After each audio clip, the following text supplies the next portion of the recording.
পারেন না। তাহলে দীর্ঘ সময় যে আল্লাহ তাআলা আপনাকে সারা দেওয়ার জন্য বসে আছে, শেষ রাত্রিতে আল্লাহ তাআলা আপনাকে ডাকতেছেন, তাহলে এটা আল্লাহ তাআলার অপরাধ? কথা কয় না, আর আপনারা তো কথা বলতে চান না। এটা কি আল্লাহ তাআলার অপরাধ? আল্লাহ তাআলা যে আপনাদেরকে ডাকে, এটা কি আল্লাহ তাআলার অপরাধ? তা আল্লাহ তাআলার অপরাধ না, তাহলে কেন আপনি আল্লাহ তাআলাকে ডাকতে পারেন না? ওই সময় ওই ক্ষমতা কি আল্লাহ তাআলা দেয় না আপনাকে? আর দেয় না আপনাকে? না চাইতে কি কিছু দেয় না আপনাকে আল্লাহ তাআলা? তাহলে সামান্য সময়টুকু আপনি আল্লাহ তাআলার জন্য দিতে পারবেন না? কেমন বান্দা হলেন? আর কেমন বান্দা হলেন? দুনিয়াতে আমি যদি কারো উপকার করি, আমার বিপদের সময় যদি সে উপকার না করে, তখন আমরা কি বলি?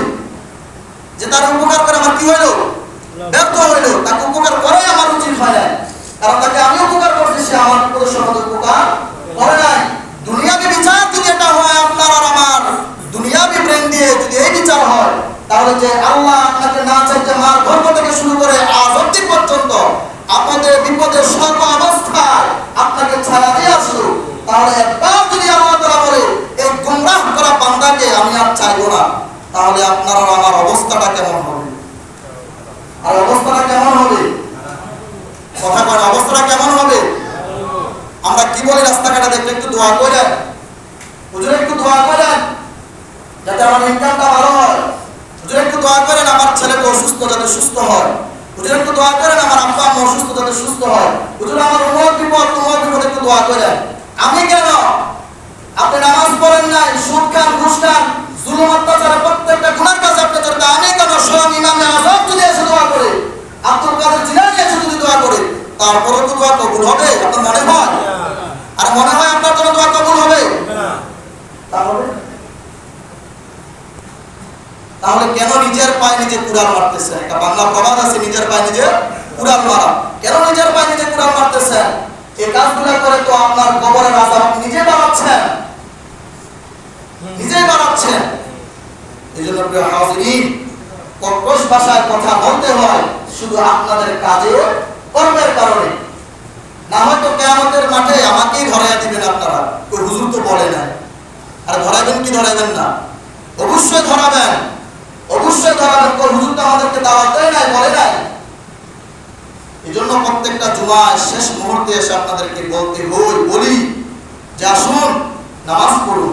এটা আপনার কল্যাণ, আমার কোনো কল্যাণ হবে না। এটা আপনার কল্যাণ, আপনার কল্যাণের জন্য বলি যে নামাজ পড়ুন।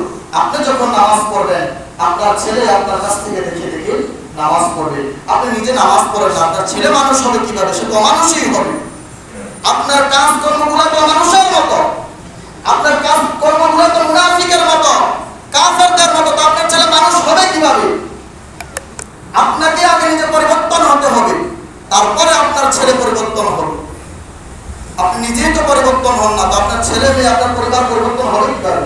আপনি নিজেই তো ঠিক নাই।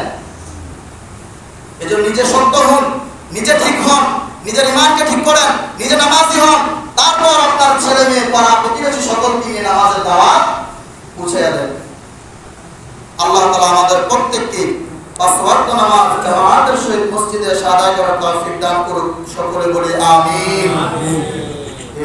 এটাই আমাদের আরেকটা দল। অনেকে মুখ খামতি মেরে বসে আছে। গত জুমা বলছিলাম যে মুখ খামতি মেরে বসে থাকেন না, কমপক্ষে আমিনটা বলেন, কমপক্ষে আমিনটা বলেন, হয়তো আল্লাহ তাআলার পক্ষ থেকে আপনার রহমত আসতেও পারে। আর যে ব্যক্তি আমিন বলে না, বোঝা যাবে আল্লাহ তাআলার পক্ষ থেকে তার অন্তরের মধ্যে সিল মেরে দেওয়া হয়েছে যে তার মধ্যে আমার কোনো ভালো কাজ বা ভালো কথা উচ্চারণ আমি করাবো না। এটা আল্লাহ তাআলার পক্ষ থেকে সিল মেরে দেওয়া হয়েছে। সুবহানাল্লাহ বলতে চাইলে বলেন না, আলহামদুলিল্লাহ বলতে চাইলে বলেন না, আমিন বলতে চাইলে বলেন না, তাহলে আপনার দ্বারা ভালো কাজগুলো হবে কিভাবে? বাকি কাজগুলো হবে কিভাবে? আপনি তো নিয়তই করেন না ভালো কাজের, আপনার দ্বারা ভালো কাজ হবে কিভাবে? আপনি তাকে নিয়ত করতে হবে। ইন্নামাল আমালু বিন্নিয়াত, সমস্ত কাজ নিয়তের উপর নির্ভরশীল। আপনি তো নিয়তই করেন না। আল্লাহ তাআলা আমাদের সকলকে পাঁচ ওয়াক্ত নামাজ জামাতের সহিত মসজিদে এসে আদায় করার তৌফিক দান করুন, বলে আমিন। আমিন। এবং আমাদের ঘরের আহলে ওয়াল সকলকে পর্দার পর্দা ছড়ে শ্বশুর শাশুড়ির খেদমত করার তৌফিক দান করুন, বলে আমিন। আমিন। এবং আমাদের মৃত্যুটা যাতে আল্লাহ তাআলা হাইওয়ান জামার হত্যার ন্যায় একটা নেককার বান্দাদের মৃত্যুর মতো অবস্থায় যাতে আমাদের মৃত্যুটা কবুল করুন। আমিন। ওয়া আখিরু দাওয়ানা আলহামদুলিল্লাহি রাব্বিল আলামিন। যারা পরে আসছেন ছেড়ে